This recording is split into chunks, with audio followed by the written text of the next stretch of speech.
them. Right. That's right. Guys, Yes, this sir. is the future. That's right, clearly. Got to ask your thoughts and comments. Speaking of the future, at the recent Board of Public Works meeting, there was an off-the-cuff remark from the governor, Martin O'Malley, regarding you running for governor, as he said. Thoughts and comments on, one, what preceded that, or just thoughts and comments on those remarks? Well, that was on a very complicated subject, moving a state agency from near Annapolis over to Prince George's County. Right. And we were basically moving from a building that we own where we're not paying any rent. That's right. Moving to a new building where we're going to be paying $4 million a year rent for 15 years. And I just put my hand up and said, look, I don't mind helping out Prince George's County, but this really makes sense from a fiscal standpoint. That's right. Yes. And he got, I guess, a little hot under the collar. But, I remind the governor that these Board of Public Works meetings are not about him. That's right. And they're certainly not about me. They're about who's going to stick up for the taxpayer and make sure that we don't get they don't get taken advantage of. And so people got a little testy there, but everybody's running for some other office, it seems, these days, and everybody gets testy. And so I'm not. I'm running for re-election as comptroller. I like my job. I like being on Brother Muhammad's show, and I like sticking up for the taxpayer and reminding my fellow elected officials that it's not all about them. That's right. Yes, sir. Well, before we let you go, got to ask your thoughts and comments, of course. This is the time of the year. We've had many college graduations. Now we're moving into, of course, the high school graduations, the middle school graduations, and on down to the elementary, as well as the kindergarten and pre-kindergarten. Thoughts and comments to the graduates of 2013 by State Comptroller Peter Francio. Well, we live in the greatest country in the world, and we're the strongest country in the world. We have the world's best economy, but it's going to require a lot of nimbleness and smartness and good strategies to get employment and be able to sustain yourselves and your families. And you can't just sit back and say, hey, the world owes me a living. It's not going to happen. And so school is great. You got great friendships. You get food on the table, I guess. You got teachers that have taught you. That's all great. But the big, cold world is going to be pretty intimidating if you view it as something that, you can just sit back passively and you're going to get a job and you're going to do this and you're going to do that. Got to get out and work hard and realize that, you got to, if you're in a race, you got to run fast to win it. That's right. Yes, sir. And that's not to be discouraging. It's just to say to young people, hey, wake up. You're going to have a great, tremendous things are going to happen over the next 20 years. Be part of it. That's right. Yes, okay. Sir. Anyway, enough pontificating. God bless you. God bless you, and congratulations on the wedding again. How delightful is that? I didn't even mean to bring it up. Oh, no, I thank you. The fathers that are out there in the audience know what I'm talking about. It's an honor. Yes, sir. Okay. Thank you very much. Again, let's give you contact information before we wrap up. Phone number 410-260-7801. Ask for the ombudsman if you have a problem with the tax situation, or ask for me if you just want to, complain about something I've done. That's fine. And then on the Internet, MarylandTaxes.com gets you access to all of the various responsibilities of my agency. We believe first and foremost in customer service. Yes, sir. That's right, to the utmost. Well, let me just say thank you again, and once again, congratulations, and thank your fine staff for helping to make this show possible this afternoon with you, all right? My best to you. Thank you now. God bless. Bye-bye. All right. And again, family, just tuning in, just concluded our conversation with Ask the Comptroller, Comptroller Peter Francio. He appears with us every first Thursday of each month. So we're going to go to this quick musical break. Then we're going to come back in, open up the lines, take your thoughts, questions, comments. Of course, as I mentioned, and ask him regarding the prison corruption and prison scandals that's been going on in the state of Maryland. There's a hearing taking place today in Annapolis. But, of course, we've seen the tactics of your governor, of your Senate President Mike Miller, and House of Delegates Speaker of the House, Michael Bush, to at least pervert the process and take the hearings out of, again, the House Judiciary Committee headed up by, of course, Joe Valerio, Senator or Delegate Joe Valerio.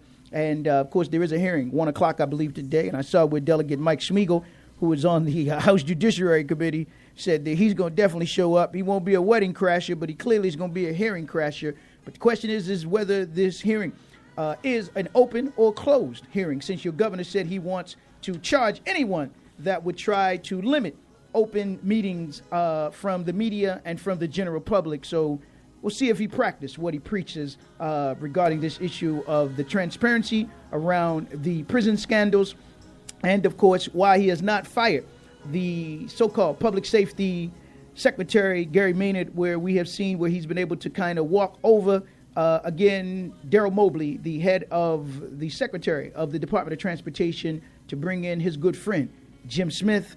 But I want to get into a story that probably, it's probably one of the most biggest stories that broke on the national news yesterday and international news regarding the United States military and regarding a officer that was found guilty of killing 16 Afghan villagers.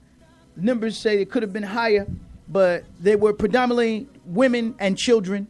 And this is at a time when the United States military right now finds itself having hearings in Washington, D.C. regarding rape, regarding sexual abuse. And clearly, when we look at the issue of rape and sexual abuse, it is an issue of not about just morals and morality of the United States military, but this is about power. It's about disrespect. It's about degradation, dehumanization, and, of course, the degradation and desecration of the value of women, the value of children, and the value of life. So what I'm going to do is go to this quick, I believe it is the news piece talking about this soldier who was found guilty. And the question we're going to have to ask is, where is the response from the President of the United States? Where's the response from the First Lady, who claimed to be concerned about military families at a time when women find themselves being raped? 85,000 men and women from recent statistics and numbers, but also upwards to 30,000 men alone that find themselves being victims of sexual abuse and rape inside of the United States military, which means that the other numbers are 55,000 women. And, of course, you know the case, if you've been reading and keeping up in the final call, of a sister by the name of Lavina Johnson, who was the first black woman killed in Iraq, but she was a victim of rape, a victim of murder, and, of course, her body was set on fire as well. But this story broke on the national news as this officer was found guilty. I believe his name is Richard Bales or Robert Bales. But this is one of the most worst atrocities to occur in recent history of the United States military since Vietnam and the massacre of My Lai. If you don't know about that massacre of My Lai or My Lai, some say My Lai, of women and children and elderly in the village by United States military young men. But this man was not a young man. He's 39 years old. So let me go to this news clip talking about just that, and then we'll come back in. Open up the lines, take your thoughts, questions, comments. But again, while the news media has you talking about the First Lady, who's running around here acting more like the America's Next Top Model, they want you to be concerned about a heckler from the lesbian, gay, bisexual, transgender community at a time that your president and the First Lady should be making comments regarding, and not just comments, but putting in place policy, strong law, to say we won't have one person being raped, one person being murdered, civilian or those in the military. But again, they only want you to be concerned, as we're looking at this case, of those in the military. But how about those who are part of the civilian population in Iraq, in Afghanistan, in countries in Somalia, countries such as Haiti, where this has been allowed to go on without strong prosecution and then ultimately execution? Because if you rape a woman, if you rape a child, then you are worthy of death. In some instances, the death penalty is necessary so that you send a message to the next one that this is not a way that any human being should conduct themselves, much less somebody that's wearing a uniform. But let me go to this clip courtesy of, I believe, it is one of the local news stations talking about just that regarding this military officer, if you can call him that, Robert Bales, U.S. soldier, found guilty regarding the murder and the rape and then the shooting and killing of 16 Afghan villagers last year. Listen to this, and then we'll come back with more of the State of the City. He's charged with sneaking on the base and shooting 16 Afghan civilians, including 9 children.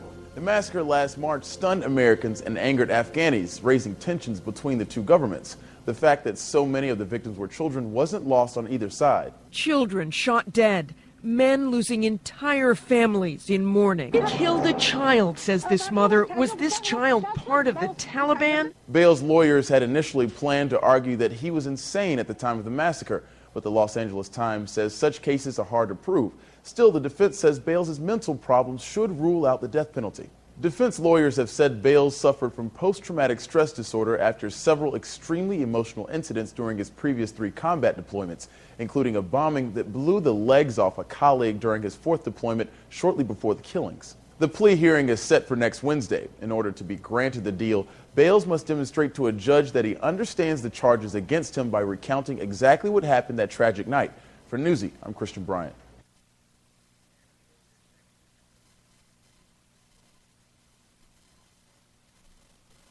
We'll go to this one other news clip, and then we're going to open up the lines, take your thoughts, questions, comments. But most of the mainstream news media have done a complete blackout or whiteout on this story rather than talk about the significance of, again, what happened to these 16 villages, mainly women and children in Afghanistan. Let me go to this next news clip, and then we'll come in, open up the lines, take your thoughts, questions, comments on this story. American soldier behind a spate of thrill killings in Afghanistan has been sentenced to life in prison. Staff Sergeant Calvin Gibbs admitted at the court-martial he'd chopped the fingers off victims and kept them as a trophy, like keeping the antlers off a deer you shoot, he said.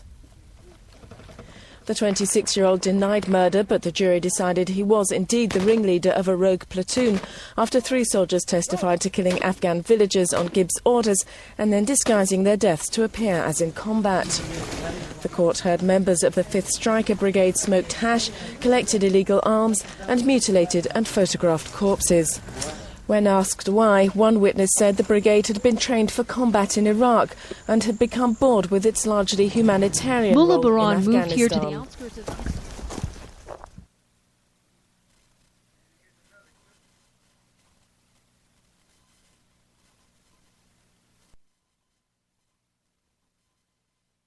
Mullah Baran moved here to the outskirts of Kandahar after Sergeant Bales killed his brother and 15 others in the middle of the night last year. Baran now takes care of his brother's widow and 4 children.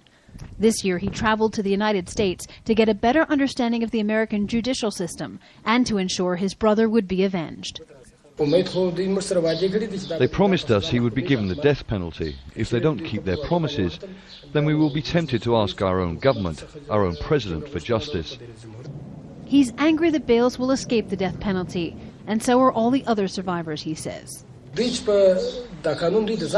is a one-sided court. They've made it for themselves. It's not for the world. They've killed hundreds of people in Afghanistan. Hundreds of people have been dishonored. The March murders angered Afghans, especially when they learned Bales had been flown out of Afghanistan. Pashtun tribal culture calls for revenge, in this case, the death penalty. It's insulting to the nation, it's insulting to the law of Afghanistan, it is insulting the human being. Ahmadzai believes Bales' commanders should go on trial as well, but he recognizes that that's unlikely. The Americans did so many cases like that. Poor Afghans, who will hear my voice, his boys and his parents are those killed? Nothing will happen. Mullah Baran and the other relatives of the dead found it hard to believe the American legal system was so slow. Now they say they're being denied the one thing that would have brought them some peace, Bales' execution. Jennifer Glass, Al Jazeera, Kabul. Welcome back. Let me open the line. Take your thoughts, questions, comments. 410-761-1592. Get in where you fit in on this conversation. We're talking about the United States military officer, Bales, found guilty. 16 Afghan villages. But I know because they're not 16 citizens in Chicago, 16 citizens in Baltimore, 16 citizens in the major cities of America, because they're not from Newtown, Connecticut, because they're not